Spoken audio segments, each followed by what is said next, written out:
Justice and Dylan kind of strung together two pretty good days, especially in pass coverage. What are you seeing from both of those guys right now? Yeah, they're both doing really, really well. I talked to Dylan last night about it, actually.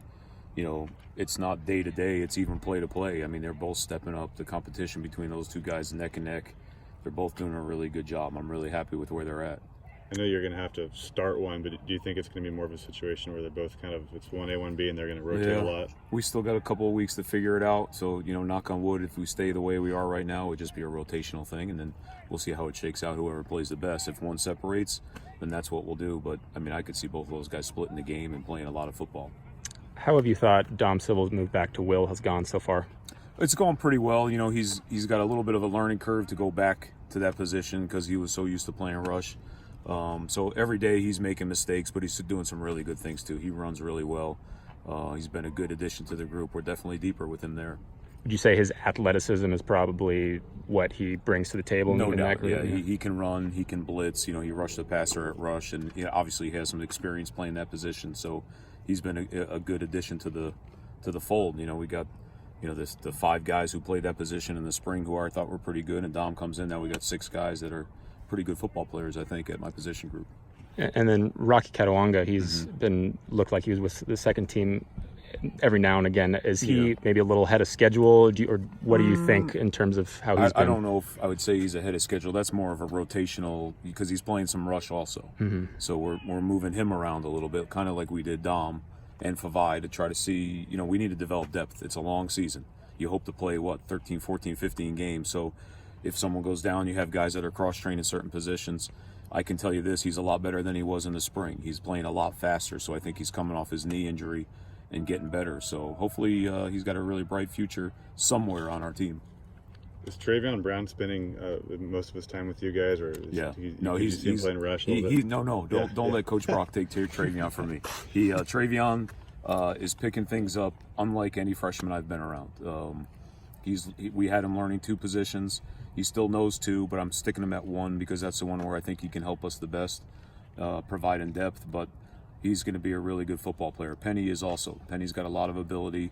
He's not as far ahead mentally, from high school. Some of the things that we do are similar to what Travion did, so he's a little bit further ahead mentally. But I'm really, really happy with both of those guys.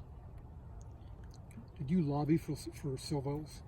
No, I didn't lobby for him. No lobbying. Hey, coach, who you got? So I'm happy to have him, though. Jihad's not usually one of the more vocal guys. You don't hear his voice as much as other guys, but as far as being a leader, and do you see him taking other guys under his wing? And even the Sherman and Rogers, he can probably help the raw guys, they stand out. You hear them all the time, but you don't know about the guy who this summer pulled 3 guys to the side and said, that's not how we do things here. That's Jihad. Jihad's the guy that's going to pull guys to the side and talk to them. He's not out in front of the group, rah-rah, siskumba and cheering and all that stuff, but he's going to put the guys to the side and tell them, this is how we do it, and I'm really happy with him. But Justice and Sherman really have stepped up too. They're a little more vocal than Jihad. I think we got a really good group of leaders, not only in my group, but on the team, as a defense and the whole team. I think guys are really coming together. This has been a pretty cool camp coming down here. Didn't know what to expect, but you see a lot of the guys getting closer, and a lot of that leadership development in all the position groups has been pretty neat. I know you weren't around when Peyton Pelluer was here, but if someone told you that this team was one who was kind of searching for leadership, would you believe that from what you know?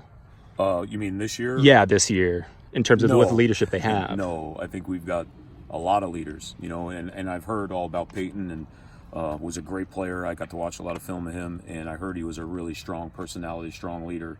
And maybe now that there's not one strong leader, there's letting other guys step up and do their thing, and some of that other leadership is developing. I think that's definitely the case here.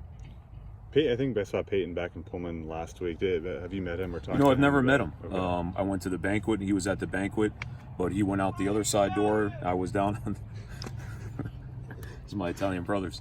No, he actually was on the other side of the room. I never got a chance to talk to him, and then after practice, I didn't get a chance to talk to him either because we had to get upstairs and watch some film. So, but I know the guys in my room really, really love him, so I know he must be a hell of a guy.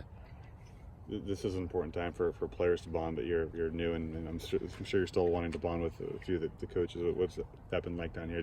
Do the coaches get time to bond like the players do down here in Lewiston? Yeah.